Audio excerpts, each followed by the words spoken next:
and they're reprising it Monday at 12:30. I'll listen to your question. Oh, yeah, just a follow-up to the earlier question. It seems to me you cited different examples of what you thought were kind of successful in terms of sea level rise plans. And so part of what I kept wondering about, and kind of relates to jurisdictional, how did they do it? I mean, were they cross-jurisdictional? Were they staffed for what the costs were? I mean, it kind of maybe goes into the second level here, but I was just, it raises those questions. I think they're great examples, but we're trying to, see Mateo County. Could I add a footnote to that? Sure. All of those examples were cities. They were metropolitan. That's right. So- And your best example in the Bay Area is, guess what? It's a Yeah. city and county. Okay. South And Florida. so San Francisco has the advantage of being both a county and a city. Right? So the coordination costs are taken care of by an existing institutional structure. The problem that we have here, which is relatively unique in the state, because San Diego County has the same advantage. It's very strong within the county. And LA City is such a dominant player. It is a little bit more like the Bay Area, but it's still a very big piece of it. Here we have a city, San Francisco, which is not, it's a city and a county, but it's not a dominant player, but we have a tremendous fracture of different counties and jurisdictions across, which makes our coordination problems uniquely difficult. Not to mention that we have the most vulnerability probably of any place in the state in terms of built environment. So we have unique challenges in the Bay Area. Well, I guess one point, we did look at Southeast Florida, which was an example of kind of a more regional coordinated effort, and as Will was talking about, they had to put together more templates to really work with each city to get them to kind of have more of this cohesive effort. But it was definitely something that we thought would be a good example for the county since, as you mentioned, the Are there good county's- write-ups of that? Did you find good reports about how they put that together, or did you do that from interviews, or what? How did you find that Yeah, out? so we, for our external city research, we put together profiles and kind of key takeaways for each of the cities, which we'd be happy to, No, but the share. South Florida one, which is most applicable. yes. Did you find reports and papers on that, or is it? We primarily just studied the website and just kind of looked at how they map things out in the different categories that they focused on, but we didn't find any reports Yeah. detailing that. And it's an opt-in program. I think what you're seeing in places that are interested in this, they're voluntarily coming to the table. It's not a top-down. So it goes back to your point that it's the immediate focus that brings them Mhm. in to think about the long term. I was wondering if, you're talking about models. I was wondering if the model would be something like recycling, where it was, talk about the short term and the long term. I mean, how is it that our communities have suddenly become, over the last 10 or 15 years, whatever time it's been, that recycling now, you see blue bins all over. I mean, how did the interest emerge? Because people really didn't have, that was like off people's radar screen. And it's kind of, maybe it's a portion of the model that you can look at, see how the synergy was created to suddenly make it a priority for individual communities, and it became a countywide, people hired sustainability coordinators and county. So maybe it's the same, maybe there's some analogy there with sea level rise. To get people's interest, to develop the legislation, it's all policy. I think another point to kind of jump off of that, we had the opportunity to speak with Mike Fuller and Dan Rich from Mountain View, and they put this in a really interesting frame where they said that thinking of sea level rise as something that's high priority, but kind of more at the middle level. So it's not something that you're high priority working on right away, but it's not something you're just putting on the back burner. It's more in this middle, so you're working on it a little bit over time is the best way to address sea level rise.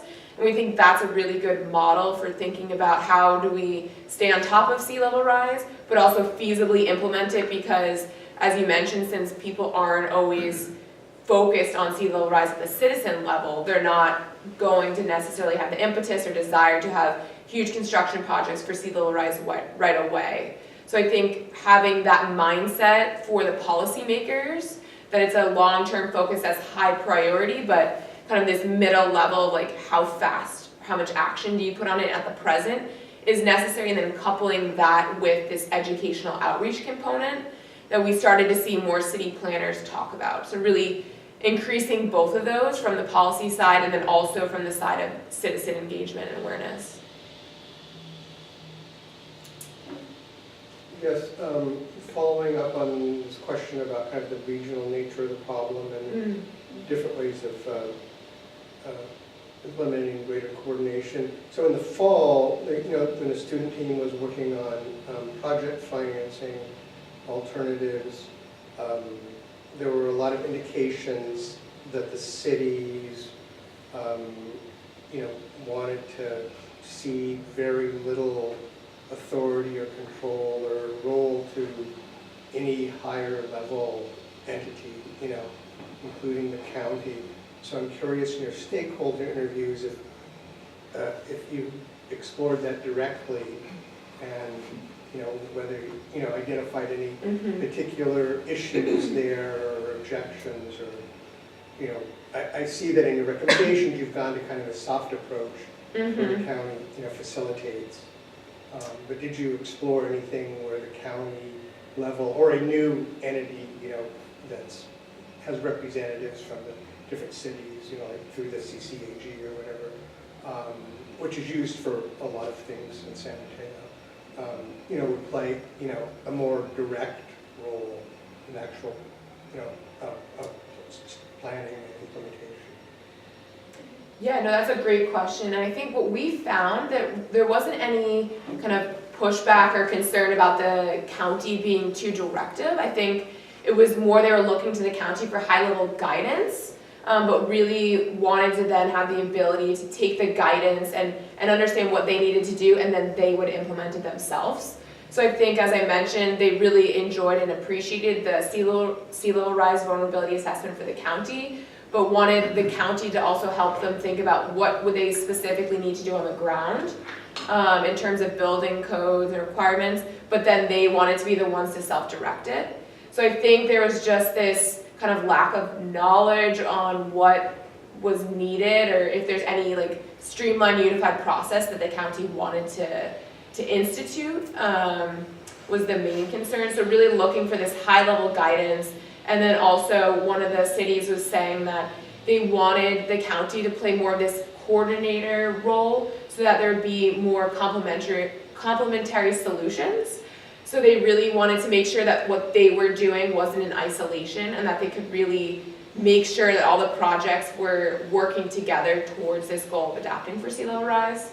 So kind of in summary, I think the main points were that they wanted the county to be helping guide rather than direct, and then just providing more guidance on what they specifically on the ground needed to do, not just extremely high-level guidance that was in the vulnerability assessment. I think you're right there. I think there's this tension between how much the city wants to look to the county and how much the county can facilitate. And one really good example that's in the paper, so Will did this analysis, you might want to talk about the flood scenarios that different cities are planning for, and it's not consistent. And Burlingame, which is one of our higher ranked cities, is planning for 3 feet of sea level rise by 2070, but the rest of the county is planning it for 2030. And so this kind of, whatever you can do to just say, let's at least agree on some basic things, was the most prominent takeaway. I wanted to commend the team for their work. As someone who spent a few decades in local government here in this region, I was wondering how realistic some of the proposals, the findings might be on my way over this morning, but I find them really quite accurate just based on my own experiences when my last job was city manager in Mountain View, so know Dan and Mike quite well.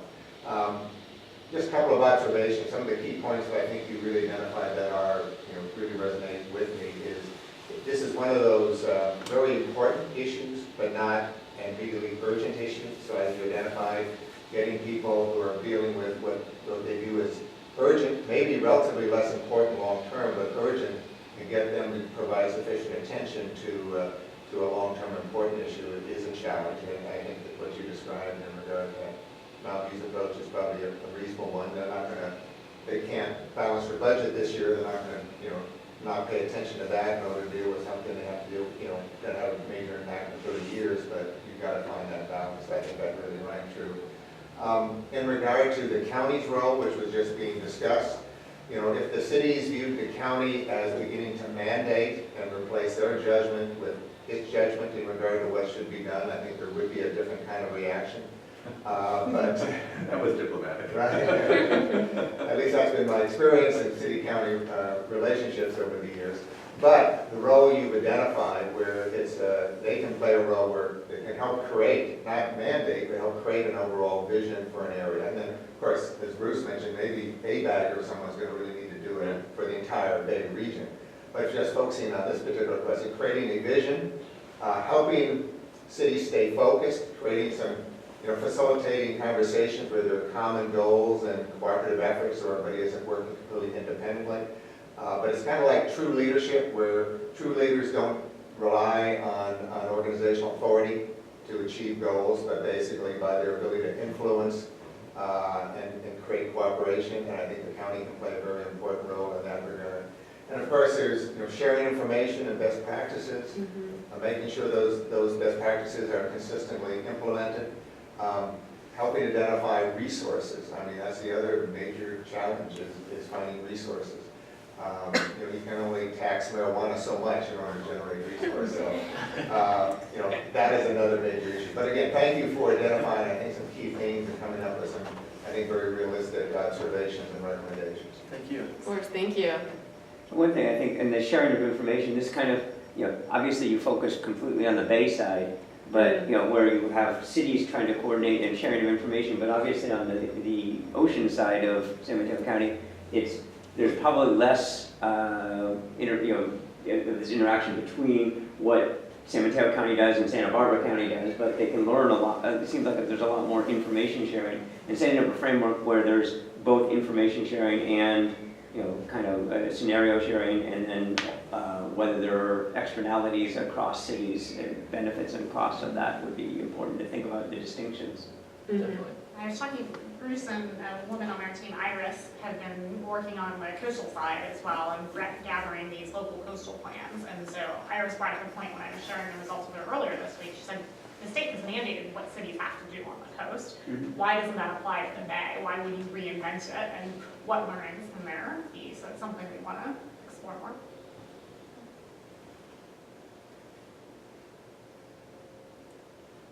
Well, I want to also second, I think we should get to the praise side of it, as we're dwelling with the complexities of this. But I think you guys did a great job. I mean, I think it really is a very sophisticated analysis for a bunch of undergraduates. I mean, Jesus Christ, I would not have been able to do this when I was your age. So, and I'm talking about the analysis and the presentation. You guys really should be proud of yourselves, because it's not easy to come in a 10-week period and say something sensible, let alone insightful about what a difficult problem like this. I think, and by the way, to get praise from somebody who's the regional coordinator for ICMA or director of the ICMA, I mean, that's your ultimate test. It's one thing to please your professors and get a good grade. It's another thing to please people that actually know what they're doing. And so you really should feel very proud of yourselves. And I also want to thank Derek. I think this coordination with engineering on a problem like this is really path-breaking. You're not going to find many universities that do this. And I would hope that we try to figure out a way to continue this to, over a couple years, to sort of have a broader impact than just, okay, we'll move on and do housing. Housing can be part of what we're talking about. We could change the emphasis a bit, but I think probably we should be looking at Santa Clara County and trying to at least get that piece of it in. And I think we're finding more what resilience means in terms of the options with respect to either having people pay for it and saying, okay, you can pay for this, we're not going to take care of this. Which people, where are the areas where insurance can be the answer? Where are the best options for actually rezoning and moving things? Because some companies really can't do that, and so therefore they have to live with the water. I mean, I think there's a lot that we can develop over the next couple of years, but I think we need to keep that formula together and maybe look for some funding, maybe with Hewlett or somebody to sort of keep the interaction with the clients going, because I think that's the only way it's going to really work. But anyway, you guys did a great job, and you should be proud of yourselves. second Thank everything you you. said. I'll try to jumble it up with my economics background. No, Political actually, science, say it all right. Yeah, that was very good political science, Greg. Great Truly an job. interdisciplinary topic. Yeah, exactly. My only complaint is there was no coffee this morning. Some of us brought our own. I see, okay. Thank you all once Thank you so much. again, really appreciate Thank it. you for coming. Okay.